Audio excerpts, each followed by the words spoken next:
कलियुगा माझी करावे कीर्तन. महाराज कलियुगामध्ये हे नामस्मरण तुम्हाला खूप आणि खूप कामाचं येईल आणि गरजेचं आहे. बाकी तुम्ही आता काही करू नका. उठता बसता खाता पिता बोलता फक्त आणि फक्त रामकृष्ण हरी जय जय रामकृष्ण हरी, रामकृष्ण हरी जय जय रामकृष्ण हरी, एवढा जरी मंत्र गायला ना तरी खूप आहे महाराज. रानात जायचं, 10 जणींनी एकत्र यायचं, हिचा कांदा काढ, तिची पात तिकडं, हिचा कांदा इकडं, अनेक गावच्या लोकी बायका एकत्र येणार, आपल्या गावातल्या येणार, खालच्या आईची गेली, वरच्या आईचा गेला, आमक्यानं मारलं, तमक्याचं तसं झालं. माई बापा हा हरिपाठ गाण्यापेक्षा माझ्या माऊलींनी तुकोबरायांनी माझ्या नाथबाबांनी सुंदर हरिपाठ लिहिले, ते जर हरिपाठ आम्ही गायले तर आमच्या आयुष्याचं कल्याण आहे. याची त्याची उणी धुनी काढण्यात आमचं काय कल्याण आहे सांगा महाराज, काय कल्याण आहे का? शेजारचिनीनं मस्त 5 तोळ्याचा डाग केला, मग तो कशाच्या का पैशाने असे ना त्याचा विचार आपण करायचा नाही, परंतु तिने 5 तोळे केले, आपल्याला त्यात काय फायदा तोटा? हा एखाद्या दिवशी जर तुम्ही म्हणला की मला लग्नाला जायचं, एखाद्या दिवशी दी बळी घालायला, असेल प्रेमाची असेल जवळची तर आवडीनं देईल, आणि जर नाहीच तिला द्यायचा तर काही पण कारण सांगेल आणि ती तुम्हाला डाग देणार नाही. त्यामुळं तिनं केलं, तिचं तिला लग्न, आपल्याला त्यात काय फायदा? शेजारची मुलगी गेली त्यात तुम्हाला काय फायदा? हा जर तुम्ही आधी जवळचे असला तर चुलती म्हणून तुमचं पण नाव जाईल, तो आपला तोटा आहे महाराज. ठीक आहे ना? मग याचं त्याचं काढत बसण्यापेक्षा माऊलींच्या हरिपाठामध्ये इतकी ताकद आहे ना महाराज, जर एकदा हरिपाठ गायला तर आयुष्याची सार्थकता आहे, आयुष्याचं कल्याण होईल. ज्ञानोबराय सुद्धा सांगून जातात, फक्त रात्रंदिवस फक्त भजनात राहावं, तुम्ही बघा तरी तुमच्या आयुष्याचं काय सुरू होईल. पुण्याची गणना कोण करी, पुण्याची गणना कोण करी, ओ पुण्याची गणना कोण करी, पुण्याची गणना कोण करी.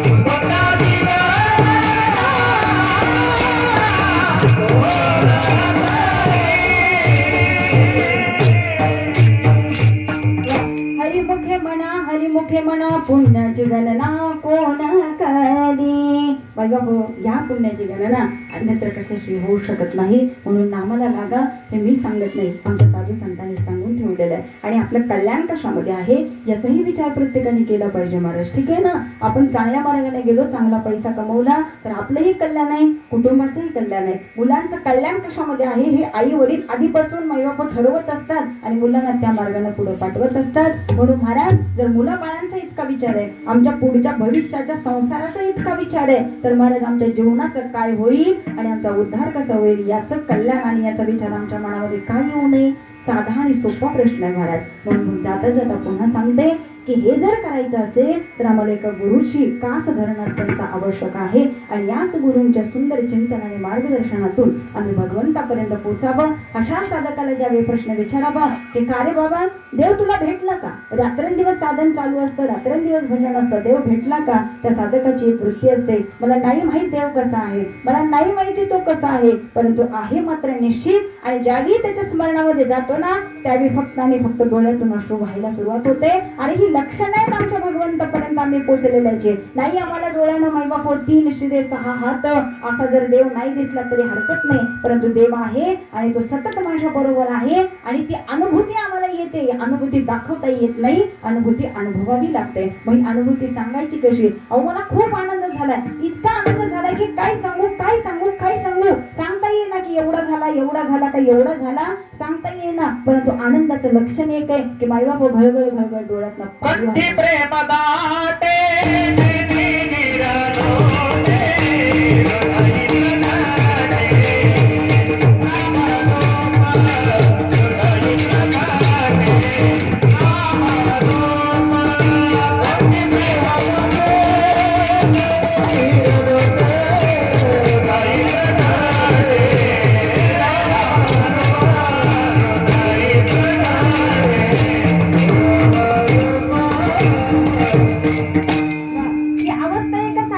आणि तुकोबराने उत्तर दिले महाराज, कंठी प्रेम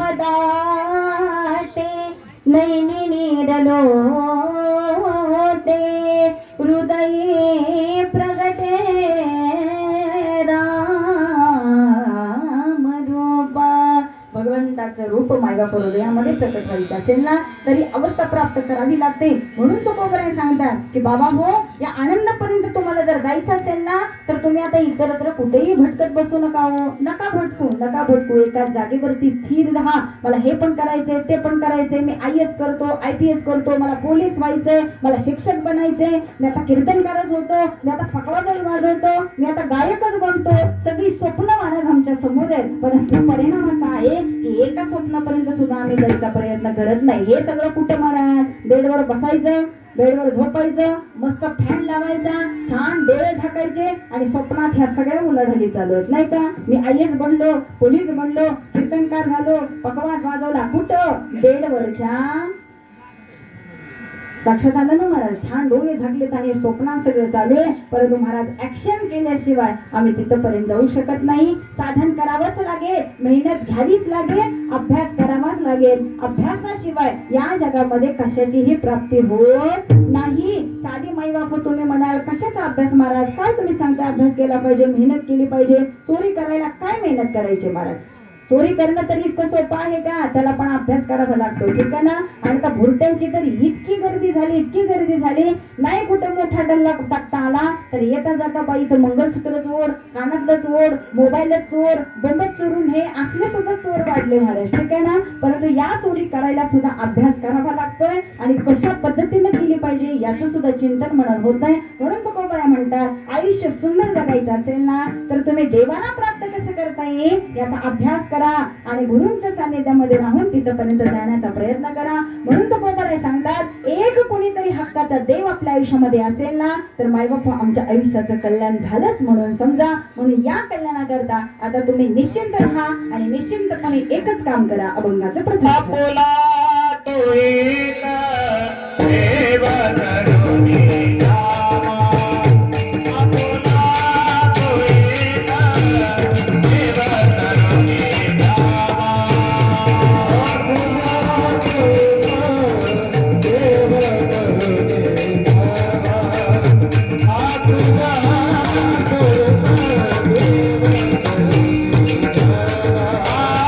आपुला तो एक देव करुणी रामा. आपुला तो एक देव करुणी रामा. आपुला तो एक देव करुणी रामा.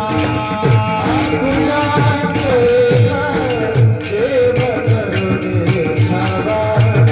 आपुला तो एक देव करुणी रामा. तेरे बिना मेरा दुख कोई, तेरे बिना मेरा दुख कोई. तेरा जीवाई के दुखाची जनाची. तेरा जीवाई के दुखाची जनाची. तेरे बिना मेरा दुख कोई, तेरे बिना मेरा दुख कोई. तेरा जीवाई के दुखाची जनाची. तेरा जीवाई के दुखाची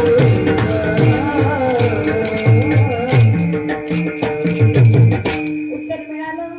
आम्हाला काय करायचं आहे? आपुला तो एक देव करून घ्यावा, तेने विना जीवा सुगन हे. सोमवाराला महादेवाला जा, मंगळवार आला गणपतीला जा, बुधवार आला पंढरपूरला निघून जा, गुरुवार आला की दत्त महाराजांची आठवण करा, शुक्रवार आला की देवीची आठवण करा, शनिवार आला की मारुतीची आठवण करा, रविवार आला की आमच्या ज्योतिबाची आठवण काढा. मायबापू परिणाम असा होतो की प्रत्येक वारी आमचा देव बदलतो. मायबापू जसे आम्ही कपडे बदलतो ना तसे देव बदलायला लागलो आणि जसे देव बदलतोय तसे महाराज आम्ही गुरु सुद्धा बदलायला लागलो. एक गुरु सुद्धा आमचा नीट नाही हो. एकदा एक माळ घातली की त्या गुरुचं काय आपल्याला पटत नाही महाराज, आम्ही ती माळ काढतोय, आम्ही नवीन गुरु करतो, आम्ही दुसऱ्याकडून माळ घालतो, ठीक आहे ना? परिणाम असा एकावरती आम्ही स्थिर नाही. आणि प्रत्येकाने एक गोष्ट लक्षात ठेवा, भौतिक आयुष्यामध्ये सुद्धा प्रत्येकाने एकमेक एकमेकाशी एकनिष्ठ राहणं सुद्धा गरजेचं आहे. जर प्रपंचामध्ये पती पत्नी एकमेकाशी एकनिष्ठ राहिले नाहीत, जर राहिले नाही तर मायबापू प्रपंचाची सुद्धा नासधूस व्हायला वेळ लागत नाही. आज घटस्फोट इतके वाढले त्याचं कारणच हे महाराज ठीक आहे ना, एकमेकांवरती विश्वास राहिलेला नाही. मग पुन्हा पुन्हा पुन्हा पुन्हा हाच विचार इथं मांडावा लागतो की आम्हाला केलेला विश्वासघात जर आवडत नसेल तर देवाला विश्वासघात कसा आवडेल, हा सुद्धा एक मुद्द्याचा प्रश्न आहे महाराज ठीक आहे ना. त्यामुळे अभ्यास करत असताना आम्ही आपलं काय आणि परक काय, आमच्या महत्वाचा विषय काय आणि आमच्या अयोग्यतेचा विषय काय याचाही विचार आम्ही केला पाहिजे. म्हणून महाराज पुन्हा पुन्हा सांगत असं वाटतं, आई तत्व आयुष्यामध्ये असं आहे की ते कायम आपल्या मुलाबाळाचं कल्याणच चिंतत आहे.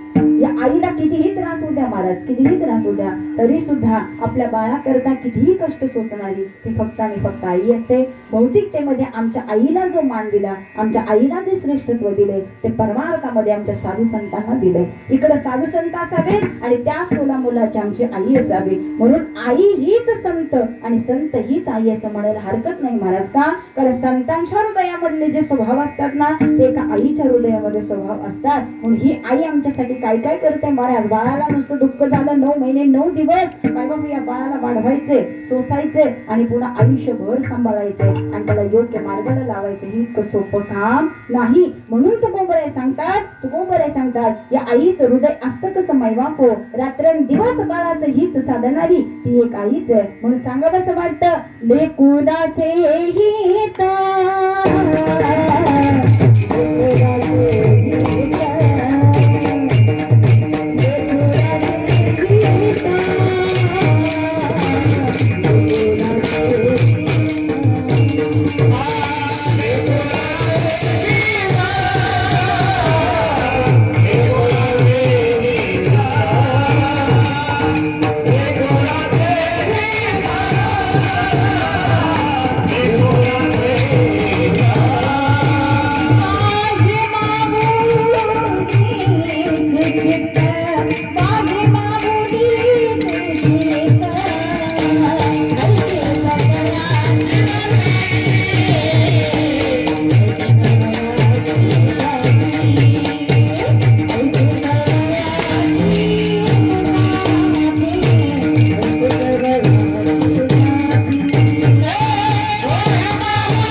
ही अवस्था असते फक्त आणि फक्त एका आईची. म्हणून महाराज या आईला काय बोलावं, काय बोलावं आणि तिच्याकरता काय करावं, अशीच एक सुंदर आई म्हणजे आज ज्यांचं वर्षश्राद्ध आहे ना महाराज त्या आईला म्हणावं लागेल. पोटी भरपूर मुलं आहेत महाराज, मुली आहेत, परंतु मायबाप या आईच्या वर्षश्राद्धाला कीर्तन असावं हे एका मुलीच्या हृदयामध्ये यावं आणि त्या मुलीनं आई करता कीर्तन इथं ठेवावं ही साधी गोष्ट नाही महाराज ठीक आहे ना. कारण हा आयुष्यातील आपल्या सगळ्यात शेवटचा सगळ्यांचा एक विधी आहे महाराज वर्षश्राद्ध आणि हे झालंच पाहिजे, केलंच पाहिजे. पुढच्या पिढीच्या आद्य कर्तव्यातील हे आद्य कर्तव्य आहे की आपलं कर्तव्याच्या नुसार प्रत्येकाच्या जीवनामध्ये हा वर्षश्राद्धाचा विधी येणं गरजेचं आहे महाराज. परंतु काही लोक अशी झाली की ज्यांचं नशीब आणि प्रारब्ध कोरोनात गेलेली लोक होते महाराज, कोरोनात गेली परंतु आपली माणसं साधे अग्नी द्यायला त्यांच्यापर्यंत पोहोचू शकली नाही. ती माणसं गेली तिथं परंतु मायबाप इथून सावरनं धाबं सुद्धा आम्हाला इकडे येऊन करावं लागलं. शेवट मायबाप आमच्या पै पाहुण्यांना सुद्धा त्यांची मुख सुद्धा बघायला मिळालेली नाही. परंतु आता समाज सुद्धा इतका गहाळ झाला महाराज. परवाच एक घडलेली घटना आहे, सातारा सिव्हिल हॉस्पिटलला एक गोष्ट घडली महाराज.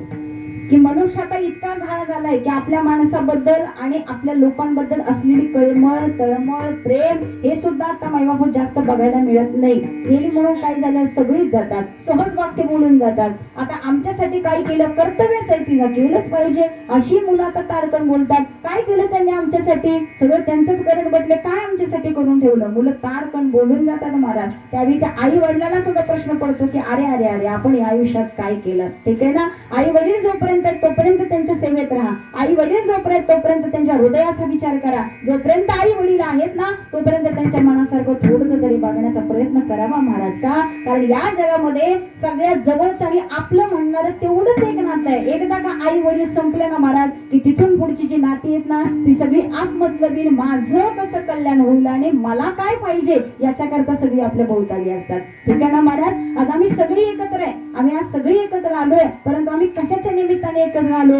या शिंदे कुटुंब परिवारामध्ये एक कीर्तन नियोजित केलं, त्याबद्दल मला इथं बोलवलं. मी इथं येणार म्हणून मी माझ्या साथीला सुंदर कीर्तन व्हावं, गायन साथ चांगली व्हावी म्हणून मी महाराज मंडळी बोलवून घेतली. यांना चांगली साथ मिळावी म्हणून चांगले पकवाज वादक पाहिजेत म्हणून त्यांना बोलवून घेतलं. आता हे सगळे आले, टाळाला कुणीतरी पाहिजे ना म्हणून ही सगळी बोलवून घेतली. कशा करता आलोय आम्ही, कीर्तन करण्याकरता. ज्यावेळी कीर्तन संपेल, आपापलं पाकिट मिळेल, त्यावेळी महाराज आपापल्या गाडीला स्टार्टर मारला जातो. पुन्हा भेट होईल न होईल, पुन्हा सगळी आपापल्या घरी निघून जातात. मग उन्हातानाचं कोण तडपडलं, कोणाचा ब्रेक फेल झाला, कोणाचा ऍक्सिडेंट झाला, कुणाला ठोकलं, कुणाला काही पत्ता नाही.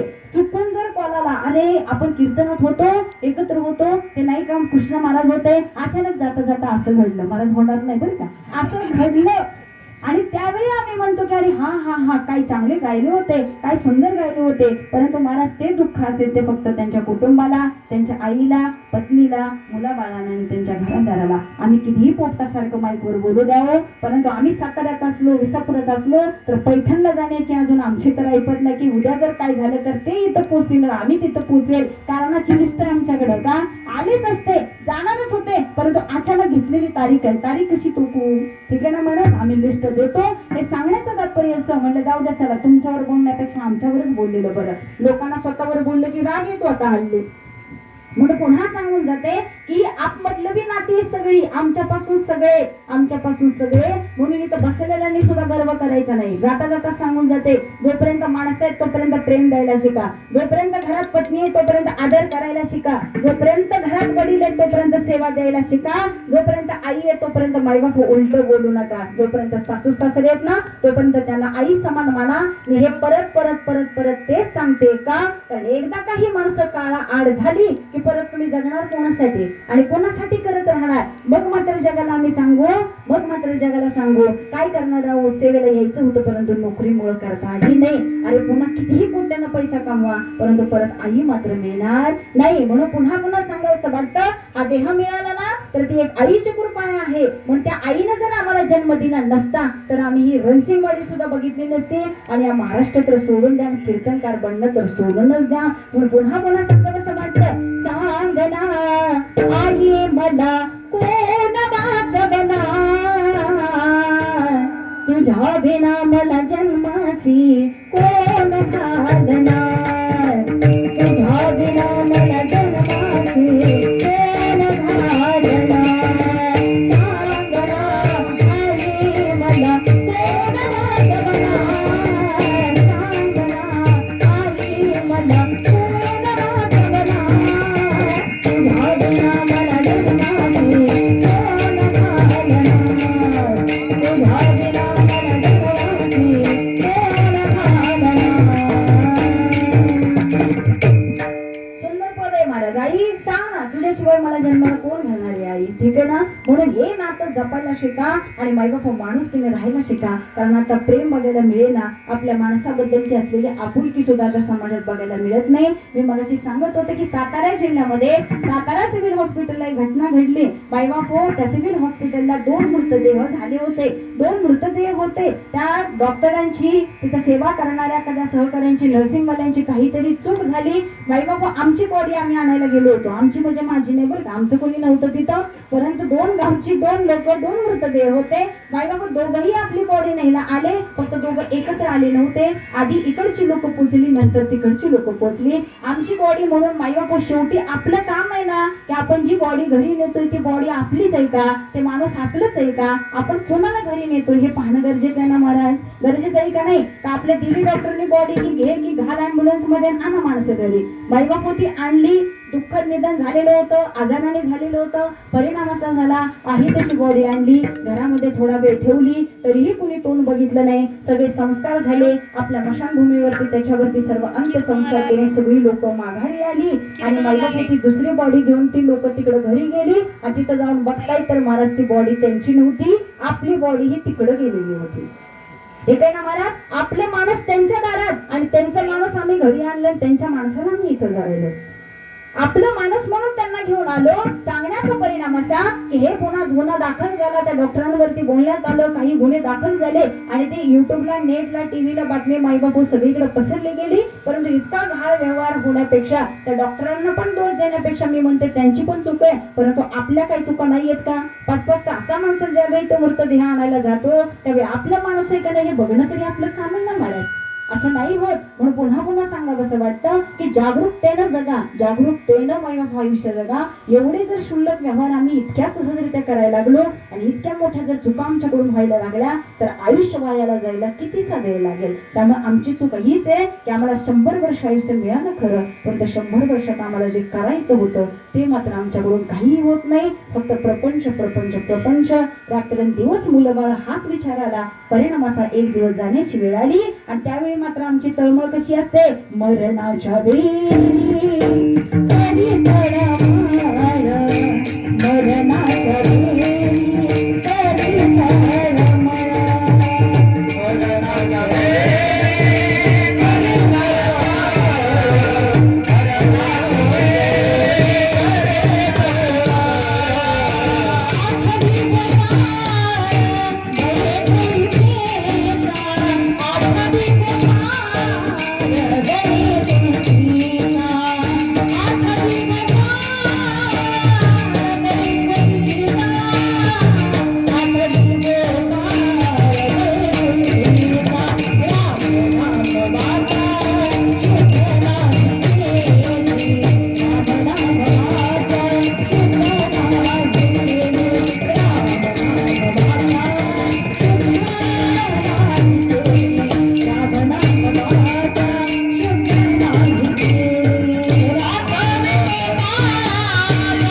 चालू होते आणि त्यावेळी आम्हाला वैकुंठीचा गोपाळ आठवतो की अरे अरे अरे आयुष्यात आपण जे करायचं होतं ते केलं नाही, वेळ वायाला निघून गेला. परिणाम असा होतो की जाते वेळी आमची इंद्रिय सुद्धा आम्हाला साथ देत नाही. अख्खा आयुष्य तोड माईबाप नुसतं दुसऱ्याचे काहीतरी उणीधुणी करण्यामध्ये गेलं, शिव्या देण्यामध्ये घालवलं, काहीतरी आचार वाचार खाण्यात घालवलं. मग विचार करणं जाता जाता देवाचं नाम मुखामध्ये कसं येईल महाराज? का? कारण या तोंडाला कधी चांगलं वळण लावलंच नव्हतं, कधी या तोंडामध्ये नामस्मरण आलंच नव्हतं, या हाताने कधी दान केलंच नव्हतं, या हाताने कीर्तनात कधी टाळी वाजवलीच नव्हती. कधी मायबाप आयुष्यामध्ये या हाताने चांगलं कार्य करण्याकरता, परमार्थिक कार्य करण्याकरता या इंद्रियांचा कधी वापरच केला नाही. तर महाराज सांगा ना जाता जाता ही इंद्रिय आम्हाला कशी मदत करते. म्हणून पुन्हा पुन्हा सांगून जाते, आम्हाला जर पुढे सुंदर वृक्ष जर बघायचं असेल तर लावलेल्या बीजाची आम्हाला चांगली काळजी घ्यावी लागते. ते रोपटं छान वाढवावं लागतं आणि ते रोपटं ज्या वेळी आम्ही छान काळजीनं संगोपन करून वाढवतो ना त्यावेळी त्याचा सुंदर असा वटवृक्ष होतो आणि त्याच वटवृक्षाला पाहिलं की महाराज आम्हाला आनंद वाटतो. त्यावेळी जो वटवृक्ष आम्हाला सावली देतो ना, त्यावेळी त्या सावलीची किंमत आम्हाला उन्हाळ्यात कळते. घरात ज्यावेळी त्या पत्र्याच्या घरात दम निघत नाही ना, पंखा नसतो ना, त्यावेळी असं वाटतं आता काय करून काय नको. ठीक आहे ना, न कुणी नरड दाबता न कुणी तोंड दाबता मायबाप जीव घबरल्यासारखा होतो. आता राहते की जाते काही सांगू शकत नाही. त्यावेळी आम्हाला या पिंपळणीच्या झाडांची, वटवृक्षाची, ह्या सगळ्या वृक्षांची किंमत कळते. का? कारण ते आमच्यावरती वेळ यावी लागते. म्हणून महाराज आई जोपर्यंत आहे तोपर्यंत आईची किंमत करा. ज्यावेळी आमची आई नसते ना, त्यावेळी दुसऱ्याच्या आईला बघितलं की माया बघितली, ते प्रेम बघितलं की महाराज आम्हालाही वाटतं की माझी आई असते तर आज मला सुद्धा ते प्रेम मिळालं असतं. म्हणून जोपर्यंत आहे ना तोपर्यंत त्या गोष्टीची किंमत करायला शिका.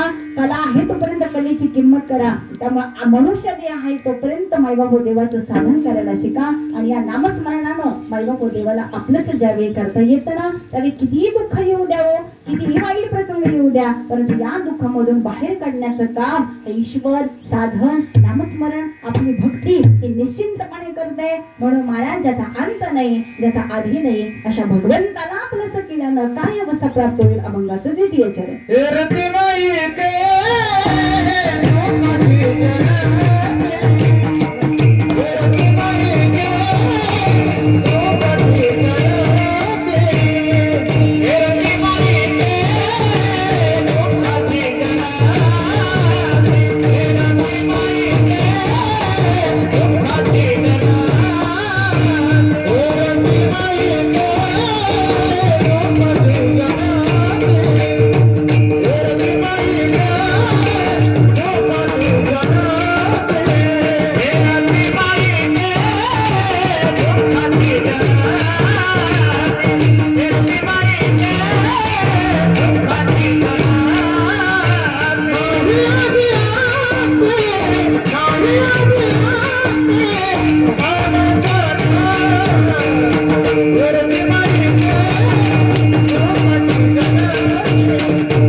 विजय महाराजांसाठी बरं छान जेवण आहे बरं का. कीर्तन झाल्यावर हा जेवण आहे की कीर्तन झाल्यावर नका काळजी करू. वाजवा टाळ्या, सगळी मुलांना थकून गेल्यासारखी बसलेत आपले. परंतु आपल्याला एवढं माहिती आहे देवानं कीर्तनाची सोय केली, देवानं सावलीची सोय केली. विचार करा ना, जर हा मंडप नसता तर बसलं असतं का कोणी इथं? ठीक आहे, काय हरकत नाही. एसीची सोय नसली म्हणून काय झालं, मंडपाची तरी सोय आहे ना, बसायला खाली छान सोय आहे ना. आणि आता कीर्तन पण छान ऐकायचंय, छान भजन करायचंय. आणि हे सगळं झालं की मस्तपैकी दिवसाचं दुपारचं जेवण इथं करायचंय. जेवल्याशिवाय कोणी जायचं नाही बरं का. हे मला सांगावं लागेल का? अय रणसिंगवाडीकर आणि आलेले सगळे पै पाहुणे नाही सांगायला म्हणणार, जेवल्याशिवाय मला जायचं नाही बरं का. सांगेल थांबे, आपण बसणार पंक्तीमध्ये, छान जेवण करणार आणि मग इथनं आमचं काम करून निघून जाणार. म्हणून या सगळ्या क्रिया जरी इतक्या छान होत आहे तर तुम्ही नामस्मरणापासून का म्हणजे करत आहे? प्रश्नचिन्ह आहे ना महाराज. आमच्या बायकांच्या मध्ये मायबाप होतच ते लागते का? जावला तिकडं न्यायचं कळालं, तिला चांगली साडी आणली, मग तिच्या बरोबर मला आणली असते तर काय झालं असतं? तिला तिकडे सोडायला गेले, मग मला का नाही? तिच्या पोरांना हे, मग माझ्या पोरांना का नाही? भावाला त्याच्यासाठी एवढं केलं, मग माझ्यासाठी का नाही? आम्ही प्रत्येक वेळी कुठे येतो? माझ्याकडे येतो. त्यांना आहे मला का नाही? त्यांना आहे मला का नाही? मग अशा वेळी आम्ही असं का म्हणत नाही की ती 4 तास भजन करते, 4 तास नामस्मरणात राहते, ती 4 तास करते, मला 1 तास करायला काय झालं? तिथं आमची जुगलबंदी कुठं जाते? अय जुगलबंदी करणारे हे काय ना, आम्ही इकडे ससा निसा केलं की आमचे महाराज त्याच्या पुढचं करायचा प्रयत्न करतात. आमची जुगलबंदी वेगळी असते, ती सोडा. परंतु महाराज एकदा का इथं जर कुस्ती लागली ना तर त्या जुगलबंदीचा आनंद दुसरी लोक घेतात. भांडणं लागतात आमची, परंतु बघत बसतो आनंद कोणाला येतो? होय, हे सांगावं लागतं का महाराज की अरे कोणाचं भांडण ऐकू नये, दुसऱ्याच्या घरात काय चाललंय डोकून बघू नये, त्या दोघांचं चाललंय तिकडं चालू राहू द्या, पुन्हा ती दोघं चांगली होतील. परंतु आम्हाला तसल्या सवयी नाहीत महाराज. आम्ही उलट दार लावलेलं असलं तर दार उघडून घेऊन उंबऱ्यावर बसू. काय चाललंय नक्की? हाडलं का? मारलं का? आवाज येतोय का? पोरांना काय केलं? मग लेख कशी आली? महाराज सगळा इतिहास आणि बायोडाटा आमच्याकडे हो. त्या घरातल्यांना काय माहित नसतं, परंतु शेजारची सगळी हुशार झालेली असतात. हे आमचं जीवन आहे महाराज. म्हणून पुन्हा पुन्हा सांगावं असं वाटतं, परमार्थ करताना हा स्वभाव जातो कुठं जातो हा स्वभाव. एकादशी असली की नामस्मरण केलंच पाहिजे, एकादशी असली उपवास केलाच पाहिजे. एकादशी गुरुवार आला की मला 2 दिवस सुट्टी असते आणि रविवार आला की 4-4, 5-5 किलोचं तिथं आम्हाला सांगावं लागत नाही. मग आम्ही तो विचार करतोय तर महाराज आमच्या जबाबदारी आणि आमच्या परमार्थाचा विचार का करू नये. म्हणून पुन्हा पुन्हा सांगावं असं वाटतं, अहो देवाचे व्हा, देवाचे वेडे व्हा, देवाला आपलंच करा.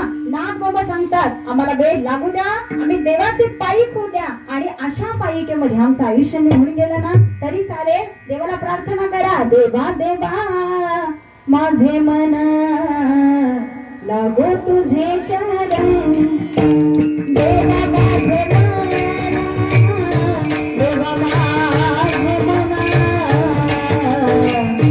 लागो तुझे चरण, संसार व्यसने पडे, संसार व्यसने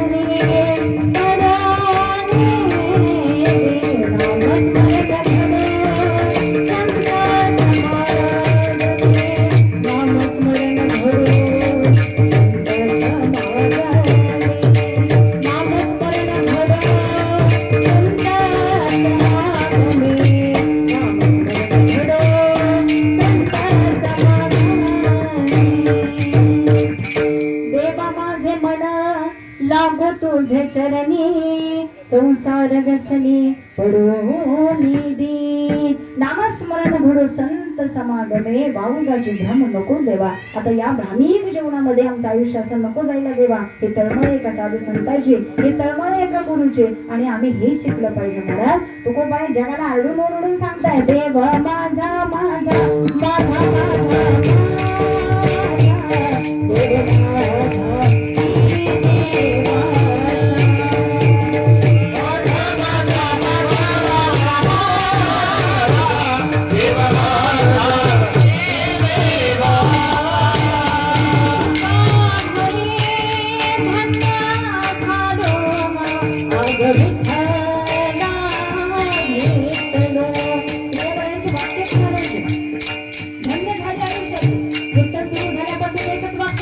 माझा आयुष्याची सार्थकता, आयुष्याचं कल्याण आणि आयुष्याचं खरं यश कशावर आहे हे तुकोबाई सांगून जातात.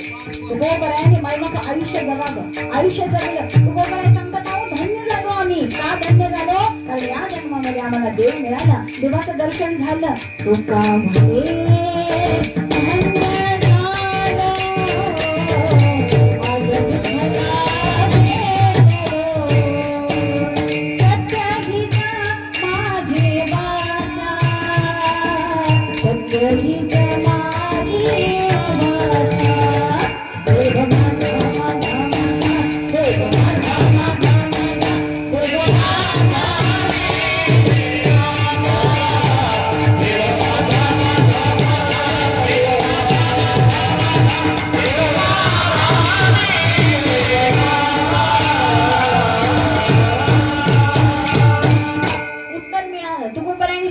देव माझा मी देवाचा. हा भाव कधी जागवतो महाराज? बालकाने विचार करा.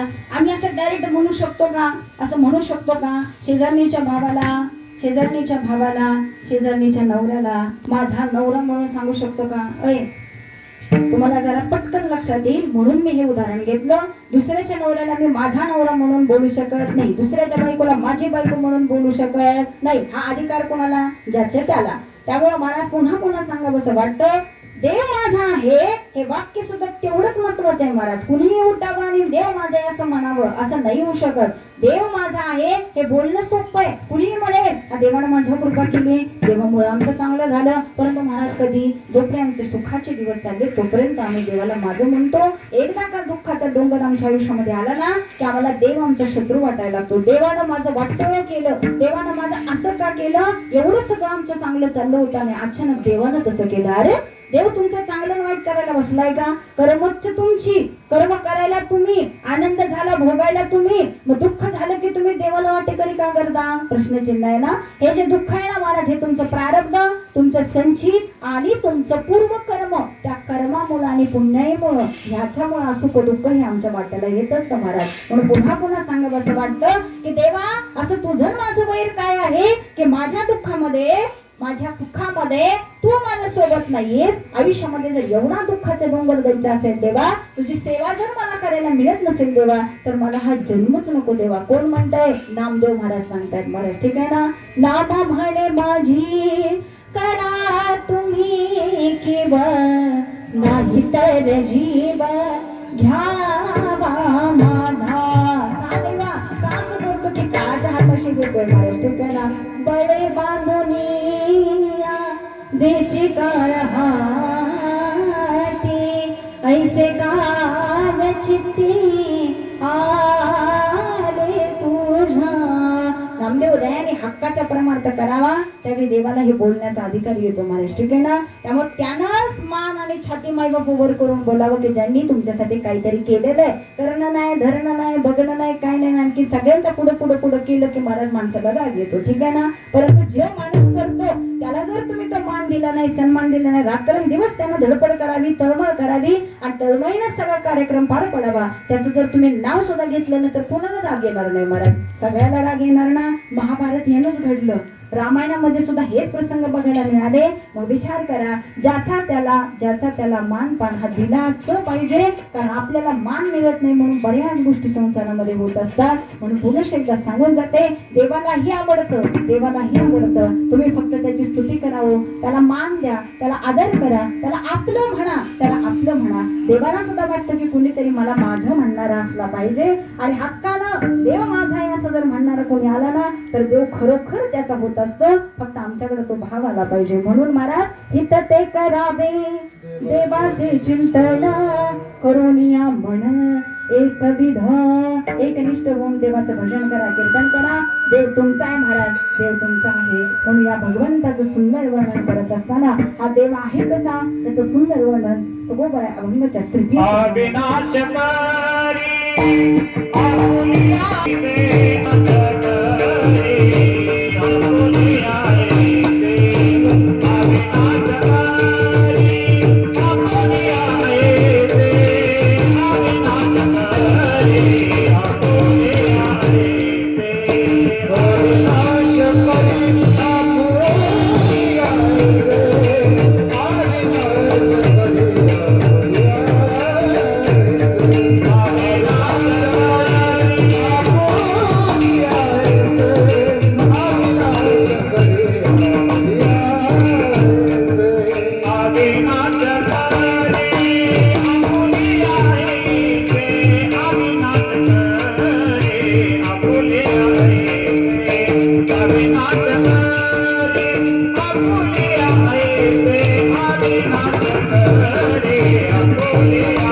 पिसे गोविंदाचे.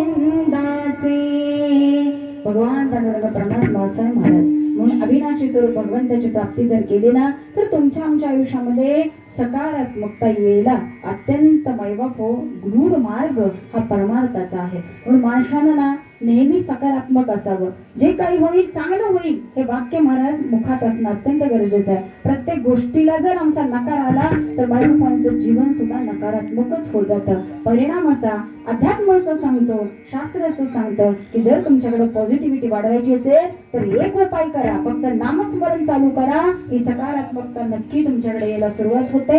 आणि आज आयुष्यामध्ये प्रत्येक मनुष्याच्या पाठीमागं मैबापो काहीतरी टेन्शन आहे, काहीतरी त्रास आहे, घरातले उपद्रव आहेत, कुणाचं पोरगच नीट मागेना, कुणाची सूनच नीट मागेना. ते सगळं नीट असलं तर नातवंडच मैबापो काहीतरी वेगळं करते, पोरगीचं इकडं सगळं चांगलं तर पोरगीचंच काहीतरी असं आहे. प्रत्येकाच्या आयुष्यामध्ये काही ना काहीतरी मैबापो त्रास आणि काहीतरी या पाठीमागं आहेत. का? कारण हा संसार आहे. संसारामध्ये किती आम्ही सुख शोधण्याचा प्रयत्न केला तर मायबापू हे सुख खूप आणि खूप तात्पुरतं आहे. गाडीचं सुख तात्पुरतं, घराचं सुख तात्पुरतं. घर बांधलेल्याचा मोठा आनंद वाटतो. 50 लाखाचं बांधलं, 60 लाखाचं बांधलं, मी म्हणते 1 कोटीचं बांधलं, RCC बंगला बांधला, मला ते सगळं ठीक आहे, परंतु घराचा उपयोग हा घरासाठीच होतो. तो आनंद सुद्धा तात्पुरताच होतो, पण तो अख्खा आयुष्य जातं ते 1 कोटीचे हप्ते फेडण्यामध्ये. ठीक आहे ना? घर बांधलं परंतु घराचा आनंद गेला. मालकच घरात बेडवर झोपायला नाही, मालकच घरात रोज जेवायला नाही. जो आनंद घरात घ्यायचा त्या घराचा सहवास घेण्याकरता मालक नाही, मालकी नाही. काय करतायत? पैसा कमवतायत. कशाला? घर बांधले, घराचे हप्ते नको फेडायला.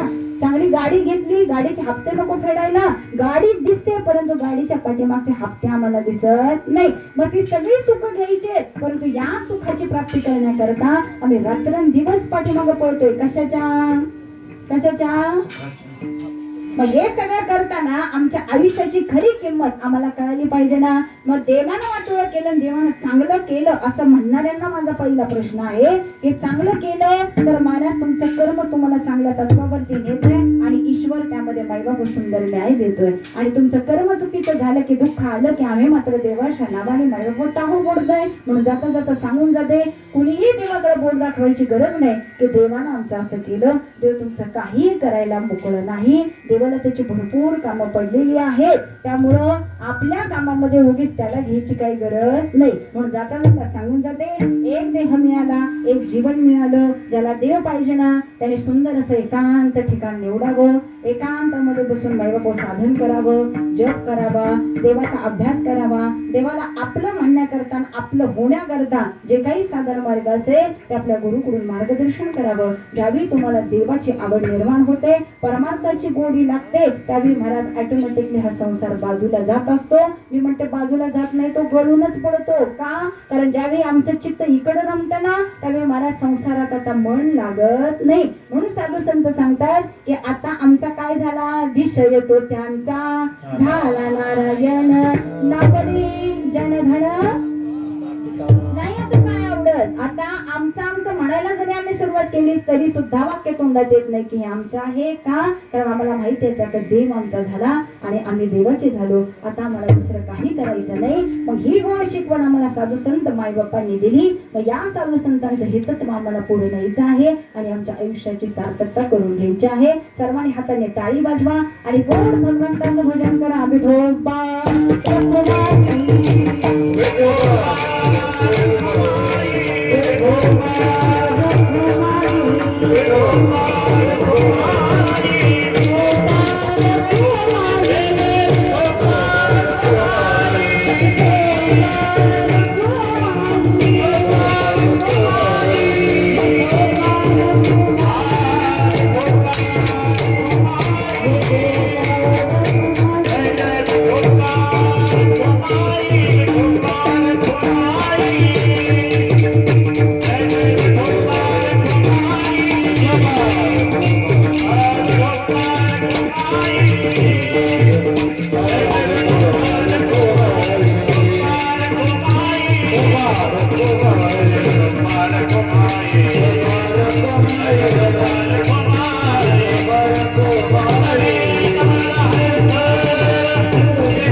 आता फक्त बसलेल्याने 1 मिनिट नामस्मरण करायचंय. हाताने टाळी वाजवायची आणि माझ्या पाठीमागं भजन बोलायचं. केलेलं भजन हे त्या आजींकरता आहे. आजचा दिवस त्यांच्याकरता आहे. आजच्या केलेल्या भजनाचं पुण्य, आजच्या केलेल्या कीर्तनाचं पुण्य, आजच्या केलेल्या अन्नदानाचं पुण्य, आजच्या केलेल्या ब्राह्मण दानाचं पुण्य, हे सगळं काही आजींकरता आहे. त्यामुळे जे काही होईल ते फक्त आणि फक्त हा दिवस आजींसाठी आहे. त्यामुळे आलेल्या सर्वांनी प्रेमाने हाताने टाळी वाजवा आणि आजींना एक श्रद्धांजली म्हणून हे नामस्मरण त्यांच्या चरणाशी समर्पित करा. प्रेमाने बोला, विठ्ठल माझा माझा माझा विठ्ठल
घेतलेलं हे सगळं नामस्मरण आजींच्या चरणाशी समर्पित आणि ही ती श्रद्धांजली खरं महत्वाची. ठीक आहे ना. इथं आपण येतोय, बसतोय, फुलं टाकतोय म्हणजे कसं श्रद्धा झालं असं नाही महाराज. ती एक ठरलेली वेळ असते, पुष्पवृष्टी होत असते. परंतु हे नामस्मरण त्यांच्या आत्म्याला चांगली गती देईल असं शास्त्र सांगतं. म्हणून त्या दिवशी कीर्तन असावं, भजन असावं, नामस्मरण व्हावं ते व्यक्ती करता. म्हणून खरं कीर्तन ठेवण्याचा हा योग असतो.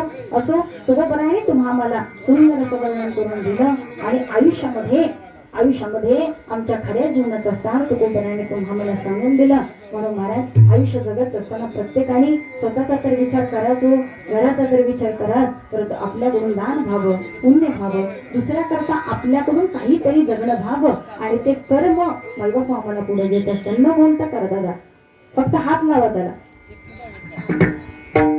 हे सगळं करत असताना तुकोबराय सांगतात की आमचं कर्म हे आमचं जीवन ठरवतं. या आजीला 116 वर्ष मैबापो झाली. या 116 वर्षामध्ये काय नशीब असेल विचार करा ना. काय नशीब असेल. एखाद्याच्या पोटी 2-2, 3-3 मुलं असतात. 2-2, 3-3 मुलं असतात. हेच आई वडील त्यांना सुंदर घडवतात आणि मैबापो ही मुलं विदेशात शिकायला जातात. परिणाम असा होतो ज्यावेळी आई वडिलांना मुलांची गरज असते त्यावेळी मुलं स्वतःची जवळ नसतात. सेवेला कोणीही नाही महाराज. अशा वेळी आम्हाला वृद्धाश्रम बघावा लागतो आणि तिथं सोय करून द्यावी लागते. परंतु माईबापो या आईच्या पोटी ही सुंदर कन्या आहे, ही सुंदर मुलं आहेत आणि आईची सेवा शेवटपर्यंत व्हावी आणि मग त्यांनी इथून देह सोडावा. हे नशीबवानाचंच काम आहे. हे मी कीर्तनाच्या सुरुवातीला बोलले. कारण 116 वर्ष जगणं नाही महाराज आता शक्य. आणि हे साधू संतांचं काम होतं. ते 200 वर्ष, 250 वर्ष, 300, 350 वर्ष सुद्धा जगत होते. साधू संतांचं जीवन तसं होतं. त्यामुळे ही माऊली इतक्या वर्ष राहते. त्याचा परिणाम असा आहे की ती फक्त एकटी आहे म्हणून जगली असलेले म्हणून एवढं आयुष्य मिळाले असं नाही. तिच्या सेवेत असलेली लोक आणि केलेल्या लोकांनी तिची घेतलेली काळजी खायला नीट मिळालं तर माणूस नीट राहता येईल, परंतु काही लोक मी अशी बघितली की शेवटी अन्नान्न करून गेलेले, घालायला कोणी नाही म्हणून सुद्धा महाराज खाण्या वाचून त्यांचं मरण आलेलं आहे. परंतु या आजीचं नशीब छान आहे की एक मुलगा आहे, एक मुलगी आहे, सेवेमध्ये सुंदर असं कार्य जावं आणि या आजीला इतकं सुंदर आयुष्य मिळावं. मग ही आई गावाकडची आहे महाराज, ठीक आहे ना. तर ही आईचं आयुष्य कसं आहे, हंबरुण वासरते सातती जबागाया गावामध्ये तिच्या मंदी दिसते माझी माया, हे दिसते माझी माया. हंबरुण वासरते सातती जबागाया गावामध्ये तिच्या मंदी दिसते माझी माया, हे दिसते माझी माया. कान्या काटा याचा गळा माझ्या जयराणी, कान्या काटा याचा गळा माझ्या जयराणी.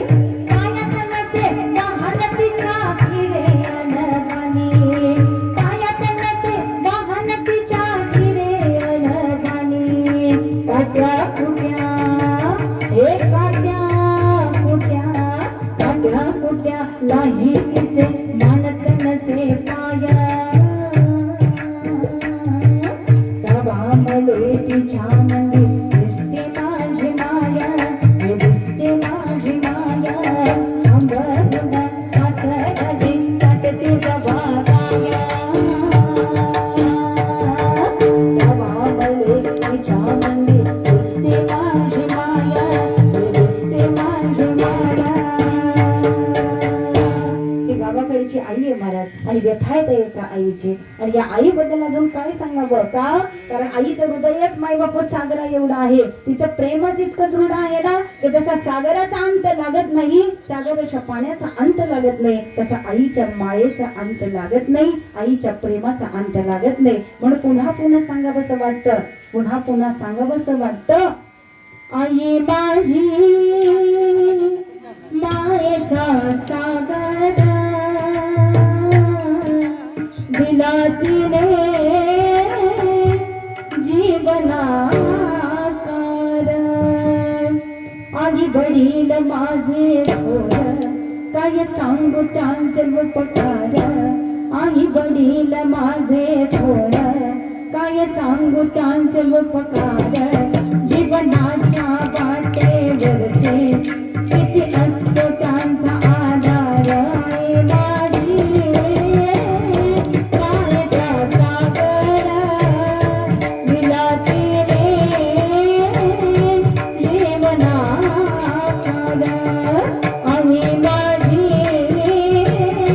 मायेचा सागर दिला तिने जीवनाकार.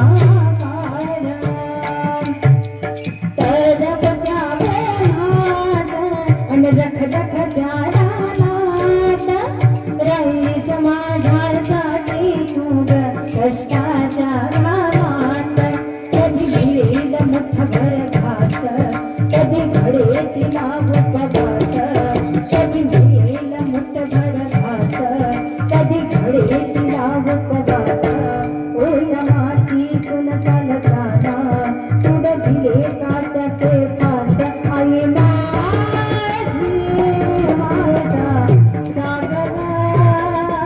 दिला तिने जीवनाकार.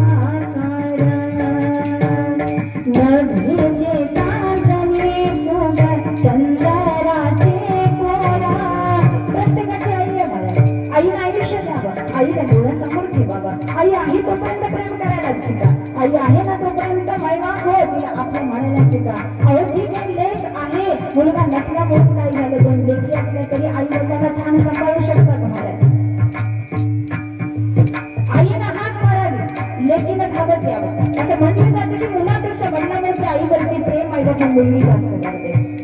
आईच्या हृदयामध्ये मायबाप काय दुःख झालं ना तर कळत येणारी तीच मुलगी असते. मुलगा नसला म्हणून आयुष्य मायबाप आयुष्यभर समाज म्हणतो अरे इतकी प्रॉपर्टी इतकं काही सगळं परंतु पोटाला एक मुलगा नाही हो, पुढचं सांभाळणार कोण. मुलगा नसला म्हणून काय झालं, आज मुलगी काही करू शकत नाही महाराज. आज सगळं काही मुलगी करते, सगळं काही मुलगी करते. फक्त या मुलांना जन्म द्यावा आणि मुलांना आई वडिलांकडे बघायला मिळत नाही महाराज. याच मुलांकरता माई बाबा आयुष्य असंच आई भेटत असतं मला. सांगा कसं वाटतं, अशी आई ज्यावेळी आयुष्यात निघून जाते ना, त्यावेळी आईची किंमत कळते. नभीचे चांदणी तू चंदनाची कोर, शीतल तुझी छाया, मला हवी जीवनभर तुझ्या शीतल छायेमध्ये उभं आयुष्य जगेन. आई देवा पाशी मीच, आई तुला सगळं मागेन.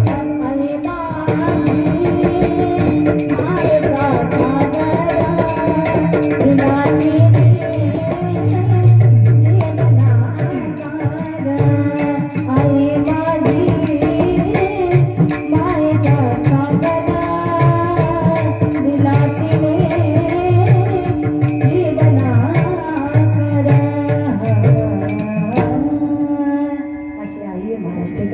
डोळ्यात पाणी आलं.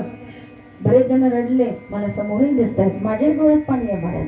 पण जर नुसतं डोळ्यात पाणी आलं म्हणजे प्रेम, आणि त्या डोळ्यातल्या पाण्यापुरते आई मर्यादित नाही राहत महाराज. अख्खा आयुष्य तिने खर्ची घातले. विचार करा ना, आणि क्षणात ज्या विश्वास संपतात, देवाच्या वेळी भिंतीला टेकवला जातो आणि माईबाप 1-2 तासामध्ये ही बॉडी उचलली जाते आणि स्मशानात पोचवली जाते. त्यावेळी मला देहानं आणि निघून जाते, परंतु कायम हृदयामध्ये आईची आठवण मात्र राहत असते. त्यावेळी पावलं पावली समजतं की आई असताना माहेरी येणं आणि आई वडील नसताना पुन्हा माहेरी येणं, याच्यामध्ये बराच काहीतरी अंतर आम्हाला दिसून येतं महाराज. फक्त बोलता येत नाही. मग माझ्या जागेवर कुणी असा, तुम्ही असा, नाही तर मी असा, परंतु प्रत्येकाचा हाच अनुभव आहे. आम्हाला आनंदी राहावं लागतं, आम्हाला सगळ्यांशी हसून खेळून राहावं लागतं, परंतु आईची कमी, बदलाची कमी मात्र नाही भरून काढता येईल. म्हणून पुन्हा सांगावं असं वाटतं, आहे तोपर्यंत मान द्यायला शिका, आहे तोपर्यंत माणसाची किंमत ओळखा. मी कीर्तनात हे 3 वेळा सांगितलं का, कारण आजचा दिवस याची जाणीव करून देण्याकरताच आहे. आजचं कीर्तन याच विषयासाठी असतं महाराज. म्हणून पुन्हा पुन्हा सांगून जाते, तुकोबरायाने सुंदर आयुष्य जगावं, ज्ञानोबरायाने सुंदर आयुष्य जगावं. विचार करा ना महाराज, मुलांच्या सुखाकरता, मुलांचं आयुष्य चांगलं जावं, ही 4 मुलं या संसारामध्ये छान जगता यावं म्हणून महाराज आई वडिलांनी मिळालेलं प्रायश्चित्त सुद्धा रात्रीचं पूर्णत्वाला निघालं. जाऊन माईबाप डोहामध्ये स्वतःचा देह विसर्जित करावा. अरे हे कोणासाठी होतं आणि कोण करतं? एक आई वडीलच करू शकतो. ठीक आहे ना महाराज. अन्यथा कलियुगामध्ये काय चित्र दिसतंय याचा विचार फक्त करा. गुंतासाठी भांडणं आहेत, वाटणीसाठी भांडणं आहेत, आणि भांडणं तेवढी नाहीत महाराज, फार जीव जाईपर्यंत भांडणं होत आहेत. आणि भाव भावात राहिना, बहीण बहिणीत राहिना, जाव जावेत राहिना. आमचं प्रेम गेलं कुठं, माणुसकी गेली कुठे, हा सुद्धा विचार आम्हाला करावा असं वाटतो. म्हणून तुकोबराय सांगतात, आयुष्य इतकं सुंदर जगाना महाराज की गेल्यानंतर सुद्धा दुसऱ्याच्या डोळ्यात आपल्यासाठी एक तरी आसवं यावं. अन्यथा आम्ही मेलो तर जगाला सुद्धा आनंद, अहो घरातल्यांना सुद्धा आनंद. आणि बायको सुद्धा म्हणते, बरं झालं पिढ्या गेली, अख्खा आयुष्य नाकी नऊ आणलं होतं बिचाऱ्यांना. ठीक आहे ना. हे जर आयुष्य आम्ही जगलो तर त्या आयुष्याला काही अर्थ नाही. जगावं असं ज्या राजानं मायबाप सुंदर असं राज्य घडवलं. आणि या स्वराज्यामध्ये आमची स्त्री असावी कशी, या महिलेचं संरक्षण असावं कसं. ही महिला आमच्या करता बहीण आहे, ही एक महिला ही आमच्या करता आई आहे. सुंदर असा बोध देणारा तो एक राजा घडून गेला महाराज. ठीक आहे ना. आणि त्या राजानं हा महाराष्ट्र घडवला. मग त्यावेळी सांगावं असं वाटतं की राजांनी हा महाराष्ट्र घडवला, काही मोठी चूक केली का महाराज. मग त्यांनी आम्हाला जर जगायला छान शिकवलं, त्याच महाराष्ट्रामध्ये आज असंख्य महिलांवरती रेप केसेस चालू आहेत, असंख्य महिलांवरती मायबाप अनेक शोषण चालू आहे. आम्ही आज टीव्ही बातम्यांना पाहतो. विचार करा, अशा वेळी जर शिवाजी महाराज इथं असते तर त्यांना हे पाहलं असतं का, पाहलं असतं का. अहो पाहायचं सोडून द्या, महाराज असते तर हे घडलंच नसतं. कारण अशी माणसं जगात राहिलीच नसती का. आम्ही परत शिवजयंती आली की म्हणतो, महाराज पुन्हा या, महाराज पुन्हा या. असलं बघायला, अरे त्यापेक्षा नसलेलं बरं ना. म्हणून पुन्हा सांगावं असं वाटतं की सुंदर आयुष्य जगा, इतकं छान जगा की मेल्यानंतर सुद्धा आपली कीर्ती पाठीमागे राहिली पाहिजे. आज महाराजांना जाऊन इतकी वर्ष झाली, ज्ञानोबरायांना जाऊन इतकी वर्ष झाली, तुकोबरायांना जाऊन इतकी वर्ष झाली, तरी सुद्धा महाराज आमच्या वारकरी संप्रदायाच्या कीर्तनाची सुरुवात माझ्या माऊलींच्या रूपाच्या अभंगाशिवाय, तुकोबरायांच्या सुंदर ध्यानाशिवाय आणि मायबापोई अभंगाची सुरुवात केल्याशिवाय आमच्या कीर्तनाची नव्हे वारकरी संप्रदायाची सुद्धा मायबाबा सुरुवात होऊ शकत नाही. ही ताकद आहे आणि जगलेत तसे म्हणून नाव पाठीमागे राहिलं. आज आमची आजी गेली, पणजी गेली, मायबापू पुढच्या पिढीला आमच्या आजीचं सुद्धा नाव नीट सांगता येत नाही. ते पण घरातल्या माणसाने जर नीट ओळख करून दिली ही तुझी आजी, हे तुझी पणजी, हे खापर पणजी, तर आम्हाला किमान नाव तरी सांगता येईल. परंतु ते तात्पुरतं सांगता येतं, पुन्हा जर विचारलं तर ते सुद्धा नीट सांगता येत नाही. हे महाराज आमचं जीवन आहे, ठीक आहे ना. त्यामुळे बारकाईने विचार करा की आयुष्य कसं जगायचंय. अभंगाचा सार शेवट जाताना सांगून जाते. आज अभंगामध्ये आपण श्रवण केलं, एका देवाला आपलंसं करा, देवाच्या भजनामध्ये तल्लीन राहा, देवा करता वेडे पिसे व्हा आणि या अविनाशी स्वरूप भगवंताला पाहण्याकरता एका गुरुला आपल्या जीवनामध्ये आपलंसं करा. आणि हे ज्यावेळी तुमच्याकडून होईल ना त्यावेळी तुमचं जीवन हे सुंदर आणि सुखकर होईल, तुमच्याकडून सुंदर कार्य होईल. आणि हे सुंदर कार्य तुमच्या आयुष्याचा शेवटचा रिपोर्ट आणि रिझल्ट असेल की तुम्ही गेल्यानंतर सुद्धा तुमची हीच कीर्ती पाठीमागे उरेल. अभंगाच्या शेवटचे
ज्यांचाच वर्षश्राद्ध तुमच्या ताई गंगाराम शिंदे या आजींच्या वर्षश्राद्धानिमित्त तुम्ही आम्ही सर्वजण जिथे उपस्थित राहिलो. झालेली सेवा पांडुरंग परमात्मा, माझे आई वडील, माझे सद्गुरू आज या कीर्तनासाठी सुंदर अशी गाण्याची साथ देण्याकरता आमचे कृष्णा महाराज असतील, विजय महाराज असतील, सर्व सुंदर टाळकरी वर्ग असेल, रणसिंगवाडी महिला भजनी मंडळ असतील, आमचे दोन गुरुदाचार्य महाराज मंडळ असतील, विवेकरी महाराज असतील आणि तुम्ही सर्व जमा असलेले सर्व पै पामे महिला वर्ग, पुरुष वर्ग आणि हे शिंदे कुटुंब परिवार या सारिका त्यांच्या माध्यमातून ही कीर्तनाची सेवा खरं मला मिळाली. पै पाहुण्यांपैकी हे संबंध, परंतु या संबंधाला पुन्हा एकदा या रणसिंगवाडीमध्ये येण्याचा योग आला. बरीच कीर्तनं रणसिंगवाडीमध्ये झाली आणि या रणसिंगवाडीमध्ये येत असताना नेहमी मला आनंद होत असतो, कारण एका गावामध्ये परत परत जायचं म्हटलं की खरं तर कंटाळ येतो. सारखं सारखं तेच गाव, सारखं सारखं तेच गाव, परंतु असं काय हरकत नाही, विषयाचा साठा भरपूर असल्यामुळे रिपीट काय होत नाही, त्याचा कंटाळा आम्हाला पण येत नाही असो. परंतु पुनश्च एकदा हा सुंदर योग आला, तुम्हा सर्वांना भेटता आलं, तुम्हा सर्वांच्या चरणाचं दर्शन घेते. आज माझ्यासोबत आलेल्या माझ्या मोठ्या बहिणी त्या सुद्धा जिथे उपस्थित आहेत त्यांचेही दर्शन घेते. झालेली सेवा तुम्हा सर्वांच्या चरणाशी समर्पित करून जर सेवेमध्ये काही चूक भूल झाली असेल ती माझी मला परत करा आणि ती सुधारून घेण्याचा मी पुढच्या वेळी नक्की प्रयत्न करेन. पुनश्च एकदा मी तुम्हा सर्वांच्या चरणाचं दर्शन घेते. यानंतर फुलाचा अभंग होईल, पुष्पवृष्टी होईल, त्याच्यानंतर आरती होईल आणि महाप्रसाद आहे, त्यामुळं जेवण केल्याशिवाय कुणी जायचं नाही एवढं मात्र लक्षात ठेवा, कारण जेवण ऊन जास्त आहे आणि या उन्हात सुद्धा आपण इथे एवढा कड काढला. तुमचे सुद्धा खूप खूप धन्यवाद, कारण थांबणं आणि बसणं खूप अवघड आहे, मलाही ज्ञात आहे. असो, हे सगळं आजींच्या प्रेमापोटी आपण सहन केलं आणि तो कार्यक्रम एकदाचा पार पडला. पुनश्च एकदा तुम्हा सर्वांचं दर्शन घेऊन सेवेला इथंच पूर्ण विराम देते. तुकाराम तुकाराम तुकाराम तुकाराम तुकाराम तुकाराम तुकाराम तुकाराम